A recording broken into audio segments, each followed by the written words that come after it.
Hello guys! Hello Gemini! Welcome dito sa aking channel, Gemini.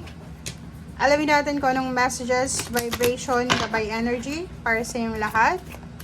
At ay general weekly tarot reading para sa lahat ng Gemini. So I hope na makuha mo ang energy para sa linggong ito.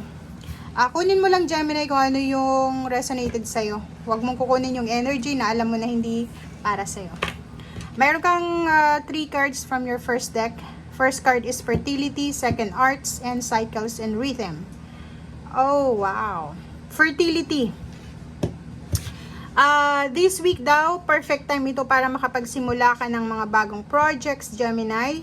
Bagong ideas, bagong plano, bagong goals, bagong motivation, bagong vision, or mga pagbabago to. So, marami kang maiisip na pwede mong simulan sa linggong ito.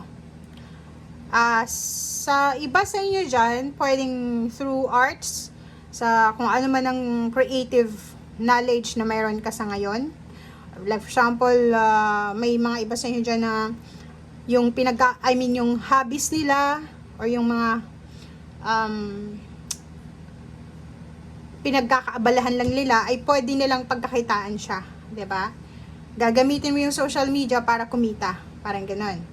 Second is sobra kang creative sa linggong ito. May iba sa inyo na pwedeng makakapagdesisyon na mag-aral ng paggigitara or any types ng musical instrument, or yung iba sa inyo diyan mag-yoga, mag-exercise, mag-gym, or kung ano pa man. So, comment down below if resonated ka dito. Ito naman na cycles and rhythms. Sinasabi ng barahan na may mararamdaman ka sa linggong ito. It's either transition yan. It's either transformation. Mga cycles, like kung babae ka, may mga menstrual cycles, may iba na menopausal na, or yung iba, medyo moody, parang ganon. So, i-honor natin. Kung halimbawa, ang nakakaramdam ka ng sama ng loob, sakit ng ulo, masakit yung kung ano-ano, i-honor mo yung feelings mo. I-honor mo yung sinasabi. Siguro, kailangan mo ng pahinga, or kailangan mong bigyan ng pansin. Kasi hindi naman nagsisinungaling yung ating katawan. If kung ano yung nararamdaman nyo, pwedeng may mali talaga sa katawan nyo. Okay? Okay.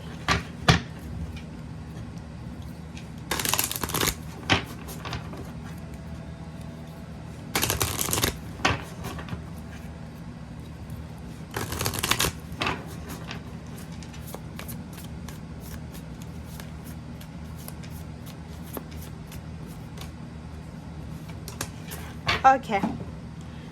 Gemini, wow. At ang second deck natin maganda. Kasi parang, advice to sa lahat na sa linggong ito, hindi lang sa linggong ito, everyday mo to na pwede mong gawing mantra sa buhay. Gawin mong simple yung buhay mo. Simplify your life. Simplihan natin, 'di ba? Simulan mo sa linggong ito na maging simple. Alisin mo yung mga basura sa iyong bahay, sa iyong work life, or sa physical body. Simulan natin sa isip natin. Okay, wag na tayong lalayo. Alisin mo yung mga negative thoughts mo, negative, or kung ano man na negativity to. Second is unhealthy habits. May mga habits ka na hindi healthy para sa physical body. May bisyo ka ba?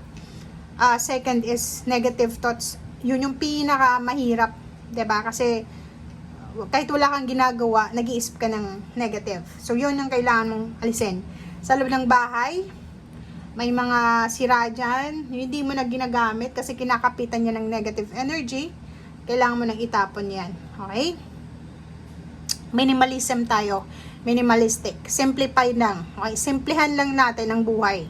And next is, stay positive. Okay? Lahat ng pangarap mo magkakatotoo yan. So, huwag kang susuko. Kasi, ang buhay ng tao is punong-puno ng milagro.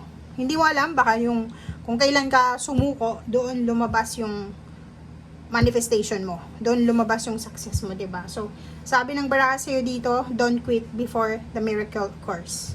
Okay, thank you.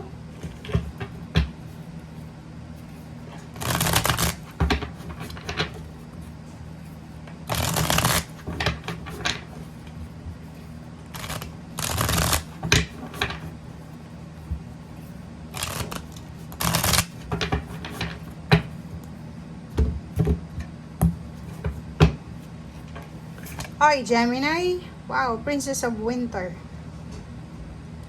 May matatanggap kang impormasyon, balita, wisdom, na pwedeng makatulong sa'yo.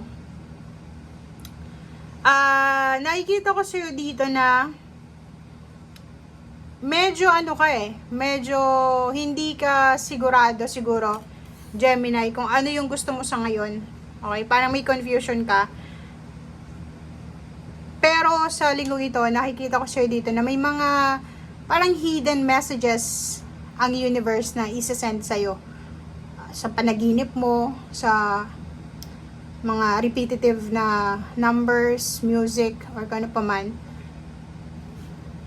So, kailangan mong magmatsyag, okay?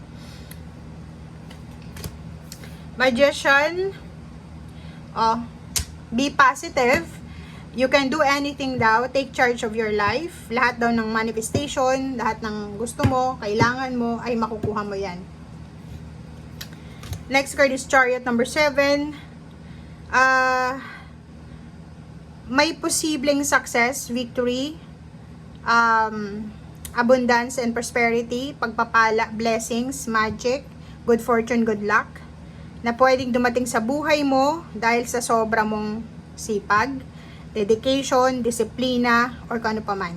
So, meron kang paparating dito na celebration dahil na-accomplish mo yung isang bagay. So, posibleng sa linggong ito, ikaw yung spotlight. Ikaw yung bida sa linggong ito. Lahat ng tao nakatingin sa'yo. O, diba? The Star. So, sobra-sobra kang positive. Punong-puno ka ng positivity. And, yung faith mo sa sarili mo, faith mo sa Panginoon, faith mo sa kakayahan mo, siya yung magdadala sa'yo ng success na sinasabi dito sa chariot na to. Maraming napakasayang pagbabago na posibleng darating sa'yo, na parang yung lahat ng mga paghihirap mo, mga challenges mo, mga trials mo sa past, ay posibleng malusaw or matunaw, 'di ba? So, yung success na darating sa'yo, Gemini, mag-overpower siya doon sa mga challenges na naranasan mo. Okay? So, yun. Ano yun? It's either financial windfall, money, uulan ng pera, uulan ng swerte, promotion sa trabaho, salary increase, unexpected na tulong, unexpected na suporta or protection sa mga people sa paligid mo. Okay? So, yan guys ang sinasabi ng baraha. Thank you and see you again. Bye!